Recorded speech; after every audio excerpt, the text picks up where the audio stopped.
Hey guys, what's up? It's 8-Bit Eric. Today we're going to take a look at a third-person game that has puzzle elements combined with stealth elements in it. It's called A Plague Tale Innocence. This game is available on PlayStation, Steam, and Xbox. We're going to be taking a look at the Xbox One version today in today's video. So we're going to find out, is A Plague Tale Innocent worth checking out? Well, let's begin, guys, and please feel free to throw a subscription. Let's start the video.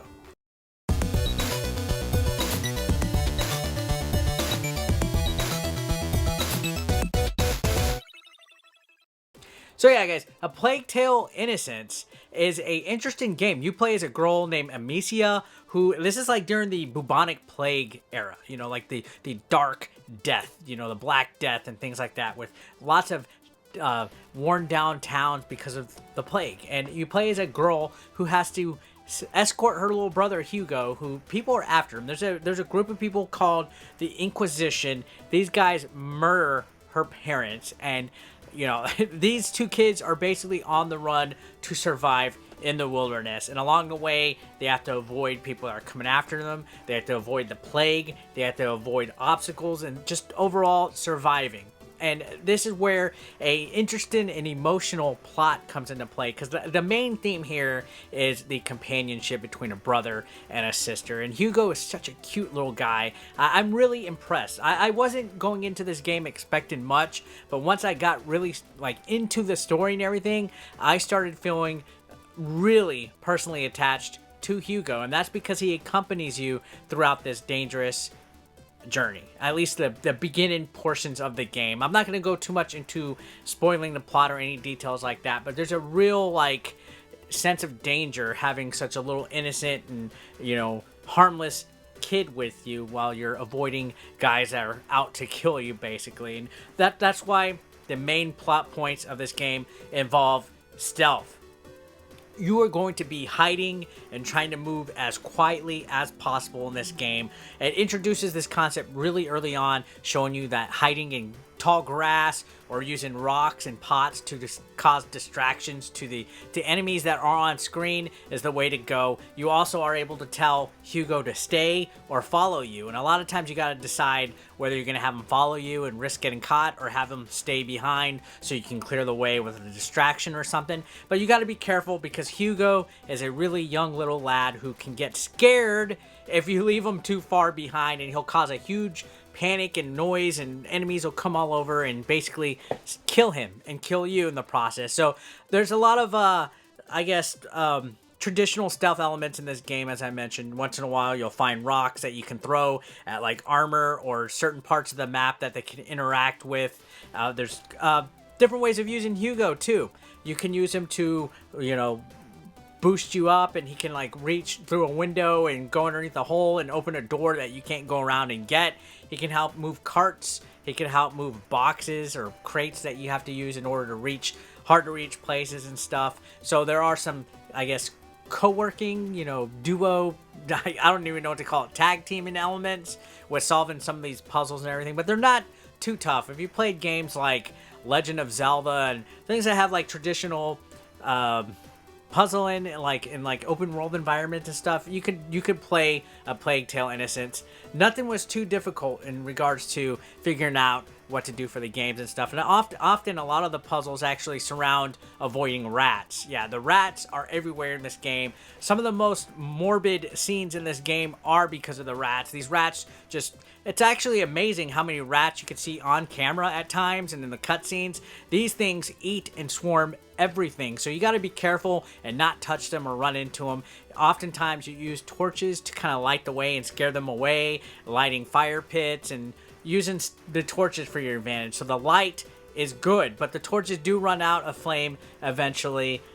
You know, it's quite often these rats do come out and block the way for you. So this is an often obstacle that you find in the game. And in addition to, you know, characters and segments where enemies are running after you, which gets kind of scary, and you kind of have to like navigate your way. And once in a while you do have a little combat scene and everything. Like one of the early bosses, a big huge guy covered in armor, and you have to like knock the armor off of him using your sling, which that is actually what you are equipped with. That's like your main way of defending yourself, is your sling. You have a slingshot that can shoot rocks. Eventually, you'll be able to upgrade it so it can hold more ammo. It can be faster, stronger. You know, you can even craft different types of ammunition and stuff. There's alchemy that comes into play later on in the game. So it does have a little bit of crafting and weapon making elements in it as well. So very light on the RPG side. I would honestly say this is more like a puzzle platforming type of game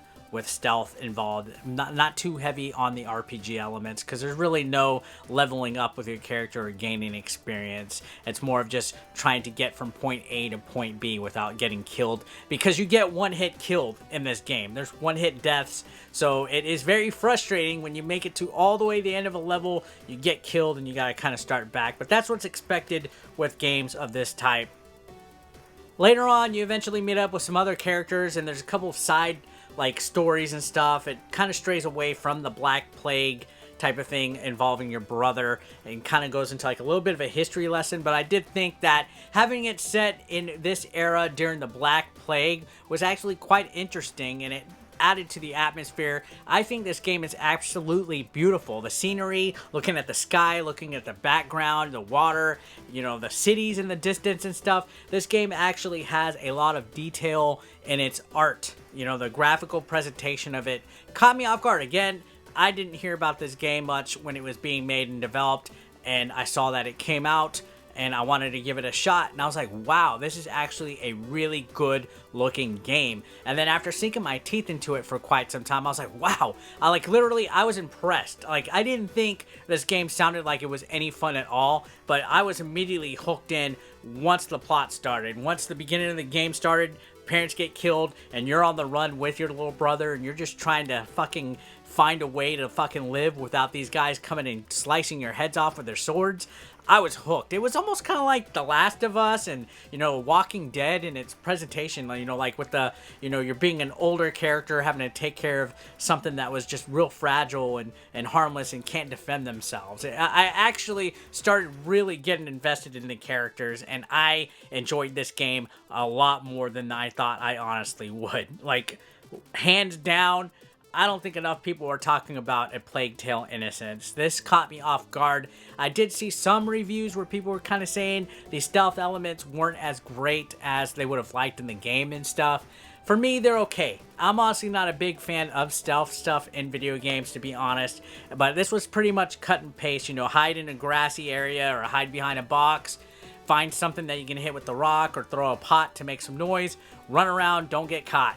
It was that simple, and I think it worked for what it was. Honestly, I think this was an example of a lesser-known game that had a great story set with some true story elements to it, you know, historical value, things like that. So I was really impressed overall with this game. If I was to really give this game a ranking, I would probably rate it an 8 on the 8-bit Eric game grading scale. And I know a lot of people think I rate stuff a lot of 7 and 8 and stuff, but honestly, A Plague Tale Innocence caught me by surprise. I literally had no expectations coming into this game. I was like, great, I'm going to have to grind and kind of just work my way through this game. I honestly was not looking forward to playing it at all when I first was deciding to check it out. I was just like, you know, I got this code for this game, and I don't know if I'm really into it. I don't know if I can dig it. And then within 20 minutes of this game, I was hooked, and I just could not put the stinking Xbox One controller down. So I know it's out physically as well. I'm not entirely sure what the price is for A Plague Tale Innocence. I'm going to assume that it's at least a $40 game. It might be on the short end. It's a little too linear in its presentation. It's not an open world game. That would have been sweet if there's an open world type of game where you can actually explore anywhere you want. It's divided up into chapters that are pretty much linear. There's like no way around, no extra thing of exploring. Sure, the levels have a little bit of collection things that you can find or secrets and stuff, but the game is pretty straightforward, and it honestly feels like, you know, there's 12 chapters, but some of these chapters don't take long at all. You could probably cruise through this game in a few hours easily. So that's taking that into consideration. So the replay value might not be high, but man, that first playthrough of doing this, that narrative, everything about it just really sucked me in, and I really enjoyed it, which is why I'm calling this game an 8. And guys, that's it for today's video. Thanks a lot for watching. If you're brand new, remember, don't forget to subscribe on the way out. Comment down below, have you played A Plague Tale Innocence? Let me know what you thought about it. Did you like it? Did you hate it? Did it surprise you like it did to me? And guys, throw that thumbs up. I will see you on the next one.